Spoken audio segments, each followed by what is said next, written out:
ព្រះទ្រង់ញាណមានតែចាំងសំដែងប្រាប់ព្រះអានន្ទថា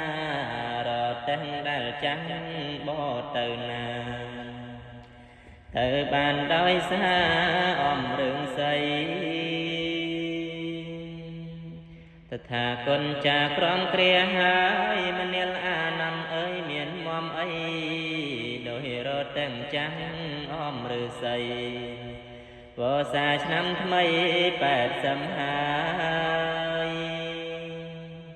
ក្រោយព្រះអានន្ទទ្រង់ចេញផុតពីព្រះសម្ពុនមិនយូរឡើ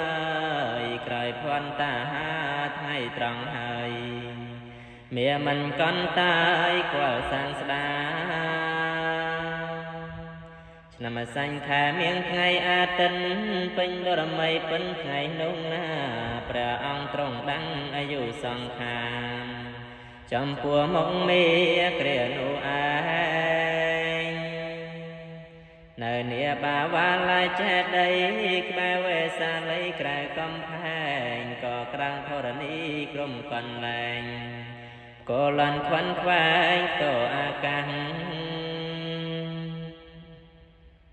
ក្រោយមកភេខោជួបជុំគ្នាអង្គព្រះភគវាទ្រង់បានត្រាស់សំដែងគាថាអង្គចាណាស់រំលឹងយ៉ាងច្បាស់ត្រាំងអវានទ្រង់បានត្រាថាសង្ខារទាំងឡាយតែងតែអន្តរាយវិនាខូចខានចូលនាងទាំងឡាយកំបីប្រមាណប្រឹងប្រែងសង្វានឲ្យសម្រេចការពេលដែលស្មុនឆ្នាំងដាំដុនដោយដីទៅក្តីធ្វើក្តីឆៅឆ្អិនយ៉ាងណាចុងក្រោយរមែងតែមានកិរិយាបែកធ្លាយធម្មតានៃជាការពិតយ៉ាងណាជីវិតសំសាននេះក៏ក្មេងចាមានក្រពីលរើបណ្ឌិតចុងក្រោយរមែងតែស្លាប់ពិនបានបងជីវិតក៏យ៉ាងនោះដែរជីវិតថាគុណមានប្រមាណតែងក៏រំពាពេញអិនកេញកែប្រែពីថ្ងៃនេះទៅនៅត្រឹម3ខែតថាគុណត្រូវតែបរិណិព្វាន3ខែកន្លងយ៉ាងរហាំងសែនសោស្ដាយណាស់ព្រះទ្រង់ញៀនវេលាចិនភ្លឺទ្រង់ចូលឈានហើយចូលនឹមពៀនកណ្ដាលព្រៃ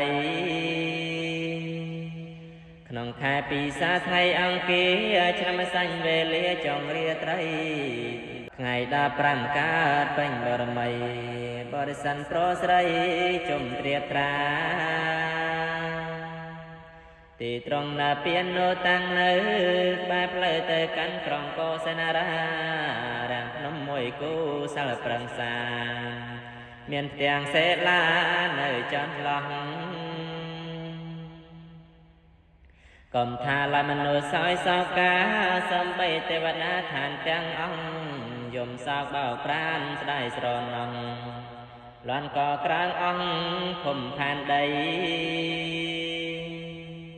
ទីត្រង់ណាពៀននោះឯលើមានស្ទប់តាំងនៅល្អប្រំប្រៃសម្គាល់ទីដែរព្រះចិនស្រីនំពៀនលើដីក៏សេនារាក្នុងស្ទប់មានព្រះបដិមាថ្មក៏សាងយ៉ាងល្អគួរជ្រះថ្លាតំណាងព្រះសម្មាព្រះសាស្តាស្ដោកស្ដឹងកាយាសានអាសូ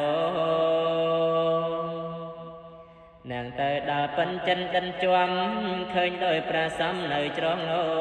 មានស្បង់ចៃវោថ្វាយផ្លាស់ដូងទាំងនេត្រាហោ